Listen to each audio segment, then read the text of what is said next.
Bon, donc salut à tous, alors aujourd'hui on se retrouve pour une nouvelle vidéo. Donc comme vous auriez pu le constater, la vidéo va parler du Bansi moteur Bernard W110. Pour les plus observateurs, vous aurez remarqué que la courroie n'est pas la même que d'habitude. Et oui, tout simplement parce que mon ancienne courroie a lâché il y a plus de 3 mois. Et mon père avait encore une ancienne courroie pour son Bansi qui traînait, qui était devenue trop courte puisqu'elle avait cassé à maintes et maintes reprises. Et moi, donc du coup, j'ai repris la courroie, l'ancienne courroie du Bansi de mon père, et j'ai pu refaire la courroie pour pouvoir remettre en fonctionnement le mien. Donc comme vous le constatez, il y a un tas de bois sur votre gauche, qui est juste là. Donc il n'y aura pas beaucoup de bois qui va être coupé dans cette vidéo, mais ne vous inquiétez pas, je referai des vidéos, puisque j'ai passé ma semaine à couper du bois avec mon Bansi, et je ne vous ai pas fait une seule vidéo. Donc là vous pouvez le constater, ma voiture est juste en face avec ma remorque. La remorque, vous voyez pas ce qu'il y a dedans, mais enfin il n'y a rien dedans, mais elle est vide parce que j'ai dû ramener le Bansi, parce que le Bansi ne tient pas dans le coffre de ma voiture, enfin il tient mais c'est un peu compliqué. Et du coup j'ai ramené ce que je pouvais en bois. Donc du coup on va faire une petite vidéo coupe de bois. Et ce soir je vous tournerai une petite vidéo courte qui va durer peut-être une 5 à 10 minutes je pense, puisque je vais avoir quelques petites explications à donner. Ne vous inquiétez pas, rien de grave, de toute façon vous serez au courant ce soir dans la vidéo. Donc là ce qu'on va faire dans un premier temps, c'est qu'on va commencer à mettre à chauffer le Bansi. Et puis au fur et à mesure je vais fendre du bois en plus, parce que le problème c'est que il y a des morceaux qui sont un peu gros. Donc je vais les fendre. Et de deux, il va pas falloir être étonné, mais je vais couper en 33 cm et non en 50. Tout simplement pourquoi? Pour deux raisons. Tout simplement parce que en coupant en 33, si vous voulez, donc je fais 3 morceaux de 33 cm, puisque 3 x 3 égale 9, donc 33 x 3 est égal 99 cm, donc 100 cm égale 1 mètre. Et moi mes morceaux de bois en fait je les coupe toujours à 1m4, 1m5. Donc c'est à dire qu'en les coupant en 33, et ben moi j'ai des petits bouts qui restent, que je peux couper, et au moins ça me fait des petits morceaux pour allumer la cheminée. Et puis moi j'aime pas brûler du gros. Et la deuxième raison c'est tout simplement qu'en coupant en 33, et ben j'en mets plus en fait sous la hotte de ma cheminée si vous voulez, alors que quand j'en mets en 50, ben, j'en mets beaucoup moins. Donc voilà, moi personnellement chez mon père on brûle en 50, moi ici je peux brûler en 50, mais depuis quelques temps je brûle en 33. Donc là ce qu'on va faire c'est qu'on va mettre à chauffer le Bansi. Et puis voilà. Bon, ne soyez pas surpris, on est le 27 novembre, je crois. Oui, on doit être le 27 novembre, donc on est fin novembre. Je vais être en t-shirt et en short. Voilà, puisqu'il fait très bon aujourd'hui, donc voilà. Allez, on va aller mettre à chauffer le Bansi. Donc dans un premier temps, on va récupérer la ficelle de démarrage. On va ouvrir l'essence. Vous allez voir, il démarre très bien. Enfin, en théorie, mais... je veux dire, toute la semaine je m'en suis servi, il démarrait vraiment super bien. On va enrouler la corde. Déjà ce qu'on va faire, c'est qu'on va trouver le point de compression, c'est tout simple. Ah. Et on va tirer sur la ficelle. J'ai dit en théorie. Hein.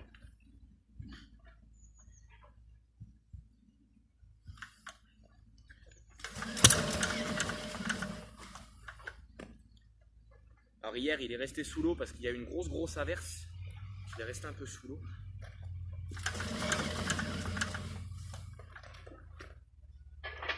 Je peux vous garantir qu'avec la courroie c'est face-nose pour mettre en haut parce que la courroie elle est vraiment tendue.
tourne comme une horloge suisse, c'est super agréable.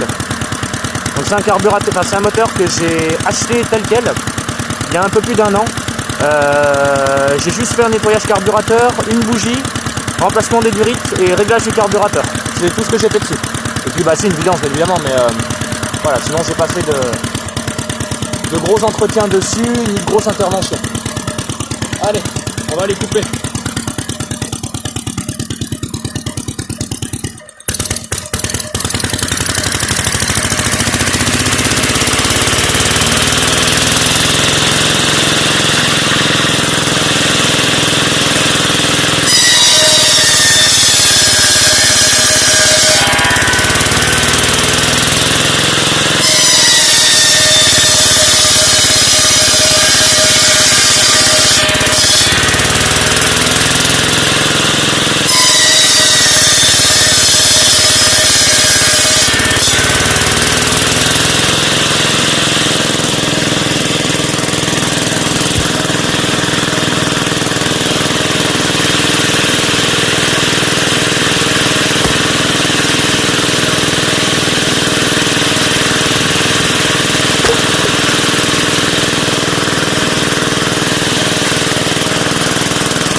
Hop. Bon alors pour les plus observateurs d'entre vous, vous allez dire la lame elle force un peu. Ouais, c'est parce qu'il va falloir que je l'affûte. Parce que le souci c'est que la lame elle est un peu grande et la pige que j'avais fabriquée c'était sur une lame de 450. Et du coup la pige en fait elle des fois elle a tendance à frotter sur le bord de la lame, donc déjà c'est pas très bon, ferraille contre ferraille. Et puis bon, depuis que j'ai la lame elle a peut-être fait une trentaine de sters puis elle a jamais été affûtée depuis, hein, donc ça va peut-être être le temps que je l'affûte. Mais ça je le ferai à part. Je vais pas le faire en vidéo parce que c'est super chiant. Et puis là ce que je vais faire, je vais fendre les morceaux parce que les fendre en même temps que le Banshee tourne c'est un peu galère. Donc je vais fendre les morceaux. J'en ai encore celui qui est debout, celui qui est par terre. J'en aurai 1, 2, 3, 4, 5. J'en ai encore 5 à fendre. Donc c'est ce que je vais faire tout de suite. Alors, je vais mettre mes gants parce que sinon je vais avoir des ampoules parce que le manche du merlin il est en ferraille. Et ferraille sur du bois ça résonne pas mal. Je vais mettre mes gants. Hop. Faut dire aussi que cette semaine le Banshee a vraiment beaucoup tourné. Oh t'es un peu safe toi là-bas. Oh ça devrait peut-être aller. J'arrive à l'attraper. Ou pas. Non j'arriverai pas. J'ai pas cette prise. Le Banshee a beaucoup tourné hein, donc voilà. Je me prends pas la tête, au fond de mon bois, il y a une sauterelle dedans, dans le morceau de bois. Bah peut-être va falloir que tu le sauves parce que... Voilà. Hop. Et le bois est très sec. Pas besoin de beaucoup forcer. Bah oui t'as raison, c'est tout.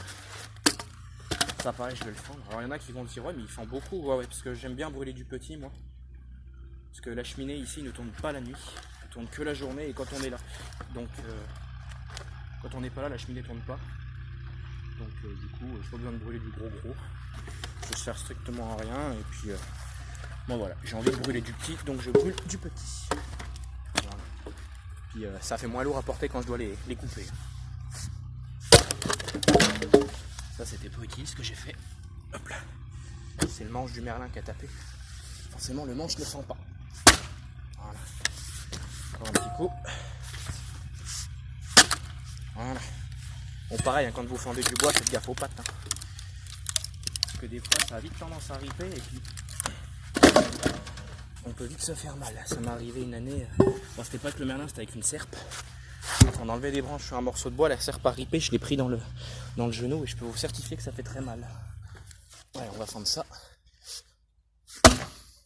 Donc là, il y a un nœud, ça va pas être évident. Wow. Et puis des fois, les merlins rebondissent aussi. Ça peut être dangereux.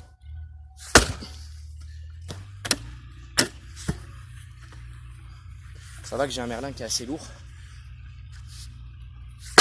Voilà. Bon, bien joué, j'ai défoncé à moitié la table. Bon, ça sera pas fendu comme je voulais que ça se fende. Mais bon, au moins ça reste à peu près fendu. Alors forcément, les gros, je les ai mis en dessous, sinon c'est pas drôle. Si vous me voyez pas galérer un petit peu, c'est pas drôle du tout. Donc on va enlever le bois. Les gros, je les ai mis en dessous. Bon, en fait, il faut dire que j'ai déchargé la remorque un peu comme ça venait. Hein. Donc, je me suis pas pris la tête. J'ai dit, je vais empiler comme ça veut venir et puis je verrai après. Maintenant, ce que je vois, c'est que je me fais chier. Donc là, c'est moins drôle. Parce que se faire chier, ça va 2 secondes. Mais... Hop. Alors, on va caler un peu le morceau de bois. Forcément, ça ne veut pas tenir.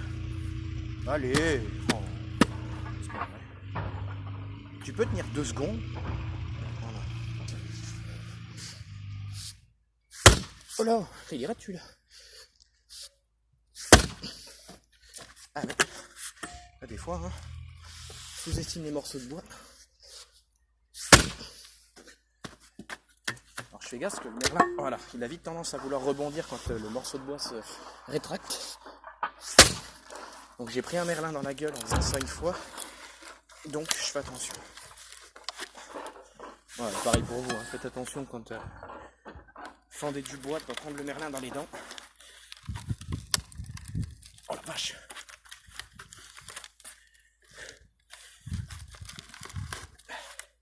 16h de l'après-midi, monsieur n'a plus de force.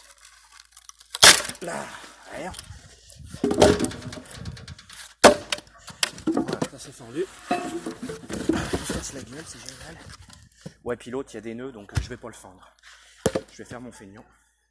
Il y a trop de nœuds, je vais pas le fendre. Ça va être trop compliqué. Voilà. C'est beau quand ça se passe comme ça. Bon, fendre celui-là. Voilà. Dans peu de temps, le téléphone va finir par terre. Ouais, non, celui-là, il y a trop de nœuds, donc je vais pas le fendre. Bon, là, on va remettre en route le banc de scie.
La lame peine vraiment quand même. Hein.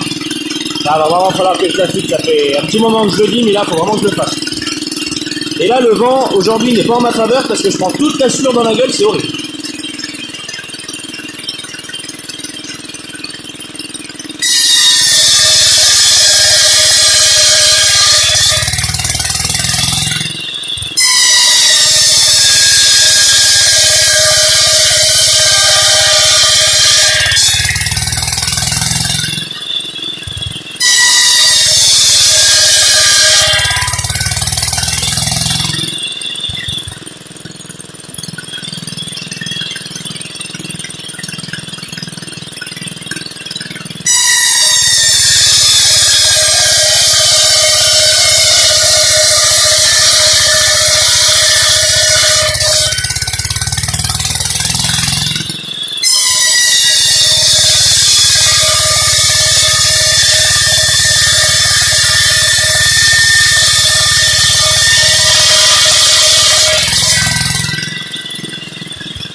Bon, je m'arrête 2 minutes parce que là, j'ai les bras en compote. Je peux vous le certifier. Là, la lame, elle coupe plus rien du tout.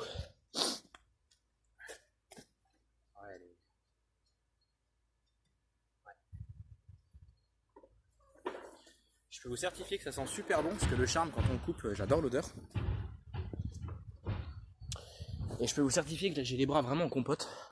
Ça me reste encore 3, 4, 5, 6, 7, 8... Attendez, je me suis planté là. Oh, je sais même plus compter.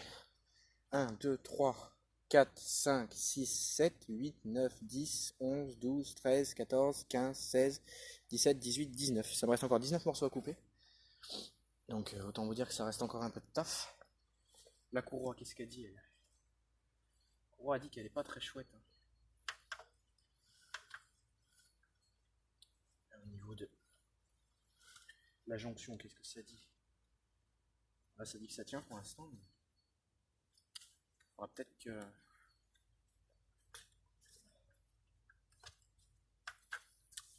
je vois, est-ce qu'elle est un petit peu trop large comparé à mes poulies?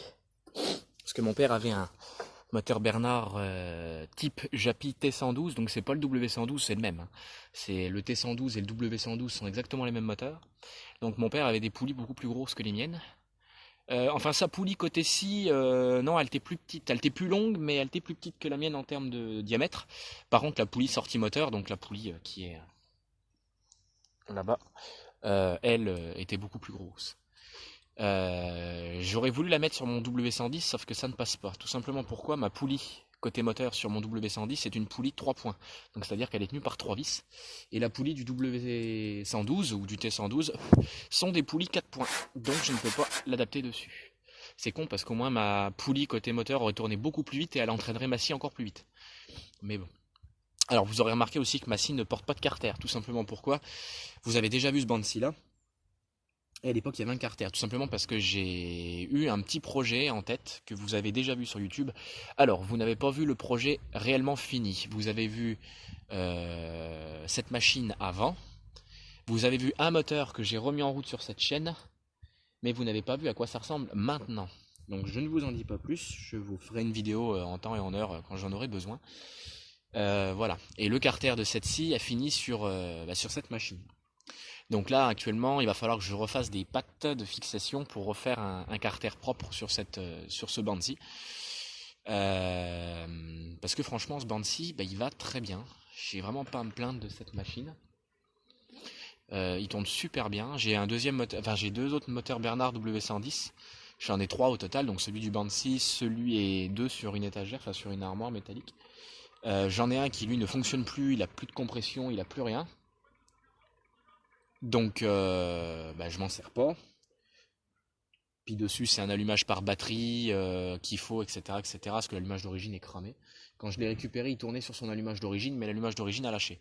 Donc il a fallu que je fasse un allumage par batterie.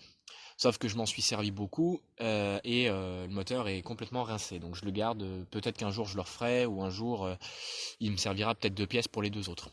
Et j'ai un autre W110 que j'avais échangé avec un gars de Bourges. Et le problème de ce moteur là, c'est que j'ai changé le joint de Villebrequin, donc le joint SPI. J'ai changé le joint de carter. En fait, c'est ni l'un ni l'autre qui était à changer. Enfin, si le joint SPI était à faire, quoi qu'il arrive. Le problème de ce moteur, c'est qu'en fait, le carter latéral, donc au niveau de la poulie moteur, en fait, il est fendu sur le bas et du coup, j'ai une rivière d'huile qui se produit quand je le mets en route. Bon, ça fait longtemps qu'il l'a pas fait. Il y a de l'huile dedans. L'autre jour, je l'ai mis en rouge, j'ai laissé tourner peut-être une demi-heure. Il a pas fui. Pourtant, il y a le bon niveau d'huile, mais après, quand il est penché, parce que si vous remarquez, mon banc-ci, moi, il est pas droit, hein, il est comme ça, légèrement penché. Et en fait, quand je m'en sers sous le banc-ci, ça fuit. Donc, c'est pour ça que j'avais interverti mes deux moteurs. Et donc voilà, pour l'instant, ça reste comme ça. Et puis voilà, je suis pas mécontent de ce petit moteur Bernard. Là, il tourne super bien, celui-là. C'est un moteur qui n'avait pas tourné pendant plus de 15 ans, et puis il tourne vraiment très très bien. Bon, j'ai quelques petits soucis avec de temps en temps. Hein. J'avais un petit peu été emmerdé avec le carburateur, avec son carburateur qui était dessus d'origine. Le corps du carburateur, c'est le sien, mais tout ce qui est autour, donc gicleur, etc., vis de richesse, ça vient tout d'un autre carburateur Solex, parce que le carburateur d'origine, quand j'ai démonté les gicleurs, tout avait pété. j'avais réussi à tout ressortir, etc. Et puis j'en avais un peu chié pour refaire le carbu. Mais maintenant, voilà, il tourne très très bien, et puis ça va très bien comme ça. Donc là, bon, je me suis reposé un peu les bras, on va remettre en route, et puis on va finir de couper le bois, et puis voilà. Et puis ce soir, je vous ferai la vidéo que je vous ai parlé tout à l'heure. Je ne vous en dis pas plus pour l'instant, voilà, je garde un petit peu d'anonymat, et puis je vous en parlerai en temps et en heure tout à l'heure. Allez, on va reprendre le boulot, on va finir ça avant que la nuit tombe. Le bois, il va rester par terre, je l'empilerai que demain, je pense. Allez, on y retourne.